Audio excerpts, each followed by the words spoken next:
ಜನ ಕನೆಕ್ಟ್ ಆಗ್ತಾರೆ, ನನಗೆ ಜೈ ಅಂತಾರೆ ಅಂತ ಹೇಳಿ ರೌಡಿ ಆಗ್ಬಿಡೋದಾ? ಯಾವ ಹಂತದ ರೌಡಿ? ಕೊಲೆ ಮಾಡೋ ಹಂತಕ್ಕೆ ಏನಾಗಿದೆ ಇವ್ರಿಗೆ? ತಲೆ ಕಿಲಿ ಕೆಟ್ಟಿದೆಯಾ? ನನಗನ್ಸುತ್ತೆ is not A abnormal person. Sir, ಹತ್ಯೆ ಆದ ರೇಣುಕಾಸ್ವಾಮಿ ಮೃತದೇಹದ ಮೇಲೆ 16 ಕಡೆ ಹೊಡೆದಿದ್ದ ಗುರುತುಗಳಿದೆ, ಎದೆ ಮೂಳೆ ಮುರಿದೋಗಿದೆ, ಮರ್ಮಾಂಗ ಕೊಟ್ಟಿದ್ದಾರೆ. ಈ ಥರ ವಿಕೃತಿ ಅನಿಸ್ತಾ ಇದೆ. ಹೌದು, ಈಗ ವಿಡಿಯೋಗಳು ಹೊರಗಡೆ ಬರ್ತಾ ಇದೆ. ಇವನು ಅಜಾನುಬಾಹು ಅಲ್ವಾ, ತೋರಿಸ್ಕೋಬೇಕಲ್ಲ, ಅಜಾನುಬಾಹು ಅಂತ ತೋರಿಸ್ಕೋಬೇಕಲ್ಲ.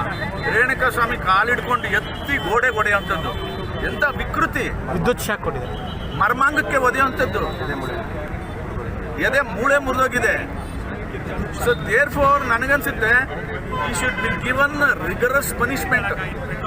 ಇವರ ಬೆಂಬಲಕ್ಕೆ ಮುಖ್ಯಮಂತ್ರಿಗಳು ಹೋಗದೆ ಇರೋದನ್ನ ನಾನು ಸ್ವಾಗತ ಮಾಡ್ತೀನಿ. ಯಾವ ಮಂತ್ರಿಗಳು ಶಾಸಕರು ಅವ್ರ ಪರವಾಗಿ ನಿಲ್ಕೂಡ್ದು. ಸರ್, ಪೊಲೀಸರಿಗೆ ಈಗಾಗಲೇ ಕೂಡ ಪ್ರಭಾವಿ ಸಚಿವರಿಂದ ಒತ್ತಡ ಇದೆ ಅಂತ ಈ ಪ್ರಕರಣಕ್ಕೆ ಸಂಬಂಧಪಟ್ಟಂಗೆ. ಯಾರು ಪ್ರಭಾವಿ?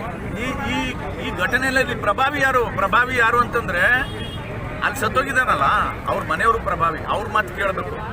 ಯಾವ ಸಚಿವರ ಮಾತು ಇಲ್ಲ, ಯಾವ ಮುಖ್ಯಮಂತ್ರಿಗಳ ಮಾತು ಇಲ್ಲ.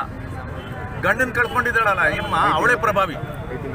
5 ತಿಂಗಳು ಪ್ರೆಗ್ನೆಂಟ್ ಅವಳು ಪ್ರಭಾವಿ. ಇನ್ನು ಉಳಿದ ನಾವ್ ಯಾರು ಪ್ರಭಾವಿಗಳಲ್ಲ. ಅವಳು ಏನ್ ಹೇಳ್ತಾಳೆ ಹಂಗೆ ಕೇಳ್ಬೇಕು ಸರ್ಕಾರ. ಮತ್ತೆ ಕಾನೂನು ಏನ್ ಹೇಳುತ್ತೆ ಹಾಗೆ ಮಾಡ್ಬೇಕು.